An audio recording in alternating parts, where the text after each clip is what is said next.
How much did you get from the inheritance? Huh. That's what my husband Simon asked me the night of my father's funeral. I heard your father left $3 million.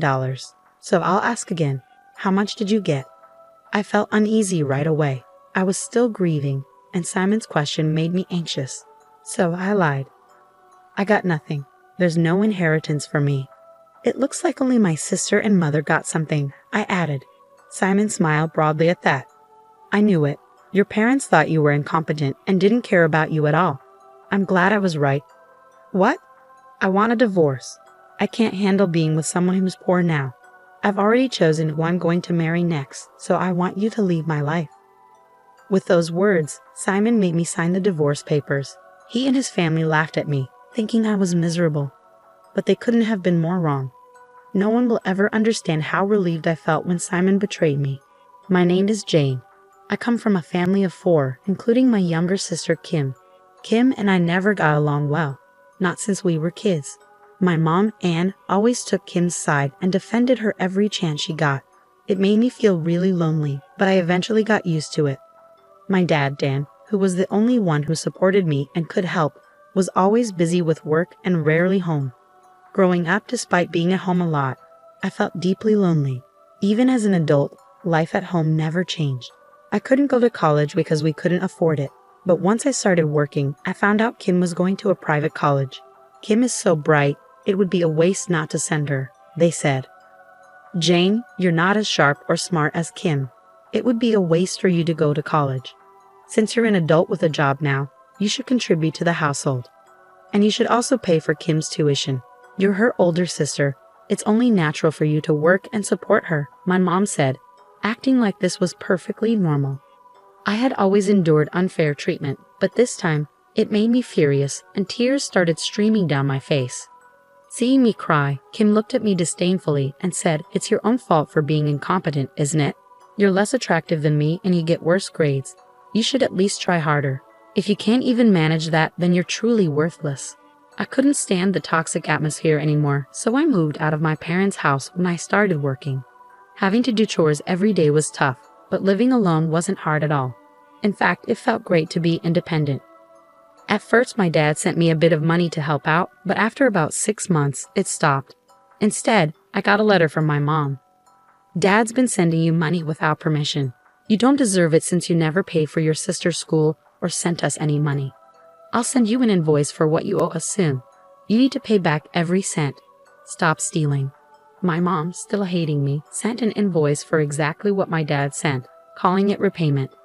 I was too uncomfortable to argue, so I paid up, moved to a new place in secret. A few years later, I married Simon, a coworker, and cut ties with my parents for good. So I went back to my parents' house to tell them about my marriage. When I returned, I was shocked to see my father. He had always worked hard, but now he looked much older. His back was bent, and he seemed to struggle just to stand. "Oh, so you're back." I asked my mother about my father. "What's wrong with him?" She sneered at me. "Your father injured his back last year and can't work anymore. He's always at home now, getting in my way. He's so lazy, he can barely move. He's as useless as you, Jane." Simon was taken aback by my mother's words, but his eyes brightened when he saw my sister Kim. "Wow, you're Jane's sister? You're really beautiful. It's hard to believe you two are related." Since starting college, Kim had become even more self-centered. She dressed in expensive clothes and dyed her hair in flashy colors that were quite embarrassing. Despite being an adult, she still acted like a student, which reflected her attitude towards studying. "This guy's your husband, Jane. He's pretty cool and handsome. He doesn't seem like your type at all, Jane. Honestly, I feel sorry for you, Simon," my sister said sweetly to Simon, touching him in a way that was hard to miss. It hurt to see that, but what hurt more was seeing Simon so happy and excited about her attention. "Anyway, I don't plan on staying here long. I'm going to marry Simon. I'm cutting ties with all of you." "Well, if you're going to cut me off, can you at least wait until I'm done taking care of your father?" my mom said wearily between bites of her snacks. "I need to take care of him, but I really don't want to. Kim shouldn't have to go through this either. It's her college life, and it'd be a shame to make her waste time on such a trivial, annoying matter, right? So Jane, it's your responsibility to take care of your father. You're both incompetent, so you'll get along just fine. My mom's words infuriated me, but I couldn't ignore my father's needs. From then on, I had to visit my parents' house often to look after him. Once I started helping out, I noticed neither my mom nor Kim had jobs. Kim didn't work part-time, and Mom stayed home since Dad got sick. Yet, they ate out and shopped a lot. I was shocked when I found out they'd taken Dad's bank book without permission and spent his savings like it was normal. Dad knew but didn't say anything. Dad, they'll keep doing this if we don't stop them. Why didn't you tell me sooner? Even if I told you, Jane, they wouldn't think they did anything wrong or apologize. I didn't want to burden you any further. You've been through enough. My dad always worked hard for our family and loved me dearly. I wanted to help him however I could. Just as I was thinking of how to help, I got a call from the hospital where Dad was taken after collapsing. I rushed to my parents' house before heading to the hospital. Mom and Kim were casually watching TV, unconcerned. The hospital called about Dad collapsing. Why are you both just sitting here? It's an exaggeration to say he collapsed. He fell in the hallway and hit his head. The ambulance took him to the hospital, so it's up to you now. We need to go to the hospital. I'm worried about Dad. Shut up. If he doesn't make it, the insurance will cover it. Why are you getting so emotional? My mother dismissed me and turned back to the TV. Disgusted, I left them both and hurried to the hospital. At the hospital, my father lay in bed, connected to tubes, barely conscious. As he drifted in and out of awareness, he managed to speak softly. I'm sorry for this sudden turn. I feel like I'm being punished. I failed as a father because I couldn't protect you from our family. Those were his last words before he closed his eyes. Dad, none of that matters. I love you. Please get better, I pleaded, holding his hand tightly. But he didn't respond. A week later, a lawyer called me about my father's will. He'd informed me that it included details about his inheritance. According to the will, I, Jane, was to inherit $3 million. $3 million. I couldn't believe it. Apparently, my father had another bank book hidden away, separate from the one my mother had taken, with $3 million in it. He left a note saying he wouldn't tell anyone else about it, his way of looking out for me even after he was gone. His kindness touched me deeply once more. I had to return to my parents' house to retrieve the hidden bank book.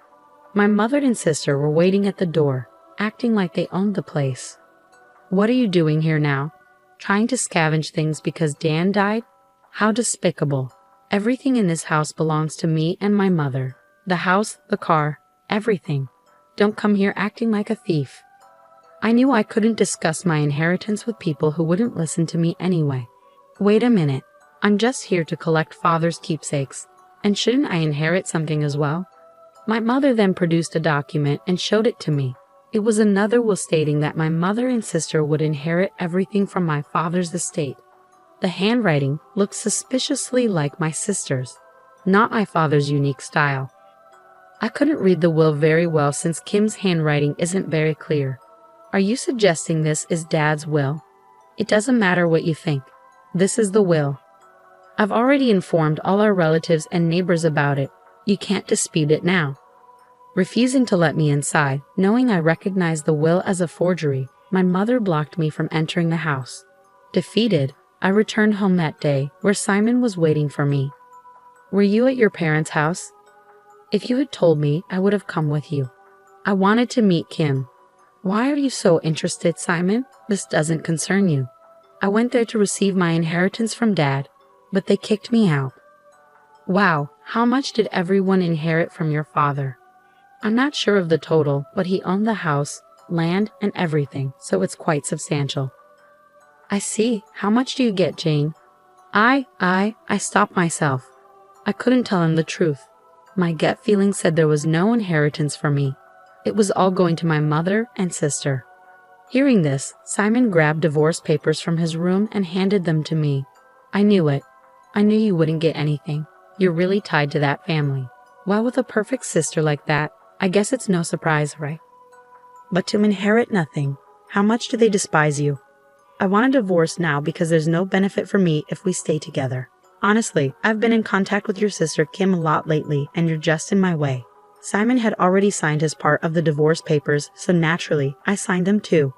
I fought hard to hide my smile as I watched Simon happily carry the divorce papers to the city office. It felt like the last time I'd see him smile like that, and that goes for my mother and sister too. It was the moment when karma caught up with those who had tormented my father and me all those years. Later that day, I met with the lawyer who handled my father's will and asked him to accompany me to my parents' house. There, when I showed my mother and sister the real will, their usual calm expressions turned pale as they read it over and over again. That's a lie. I have a will here that clearly states only Kim and I are supposed to inherit. Then let's settle this with a handwriting analysis. If it's proven the fake will was intentionally made, you could face charges of fraud. Are you okay with that? The lawyer's challenge left my mother speechless. I've also heard from Dan about many things. He said even as his health declined, you neglected him, sold his belongings without permission, and did as you pleased. Kim, you were involved in risky behavior with men and gambling, paying off debts with his personal bank book without permission. Due to this misconduct, both of you have been disinherited. If you interfere with Jane's inheritance rights, we'll pursue legal action against you as well. As the lawyer finished, both my mother and sister sat there in disbelief. I decided to retrieve my father's hidden bank book and leave their house for good. Finally, I was completely free from my family. After that, Simon, unaware of the truth, apparently confessed to my sister and started dating her. My mother and sister, keeping the inheritance issues hidden, quickly married him to support their lifestyle and used him like an ATM. Simon, oblivious to their schemes, bought several luxury cars and quit his job, relying on what he thought was their inheritance. Eventually, Simon began to suspect something was wrong. When he realized there was no inheritance, he urgently contacted me. Jane, I was mistaken. You're all I have. I want to start over. Well, I don't need you. Besides, you have Kim now. Take care of your wife properly, okay? I said calmly and hung up. In fact, just minutes before Simon called, I received a call from Kim as well. You've destroyed my life. Simon quit his job and went on a spending spree as soon as we got married. I can't believe I married a man who only cares about money. He's ruined our family name. What are you going to do about it? I responded calmly to my sister, who was shouting hysterically. Kim, you're just as money-minded as him. You two are a perfect match, really. And I heard you and Simon got along very well while he and I were married. You should be happy your love worked out. I'll file for compensation for the affair later, though. From now on, let's communicate through our lawyers. I never want to hear from you again. But I'm your sister. You're not treating me like family. Don't make me laugh. You were the one who didn't treat me like family. With those words, I ended the call with my sister, blocked her number, and never heard from her again. I finally felt free. With my father's inheritance, I built a house and moved in. I found a new job as an office clerk and now enjoy a busy but satisfying life on my own. Sometimes I feel lonely, but I have my memories of my father to comfort me. I'm heading out now, Dad. I felt my father's gentle smile watching over me as I looked at his picture hanging on the wall of my home.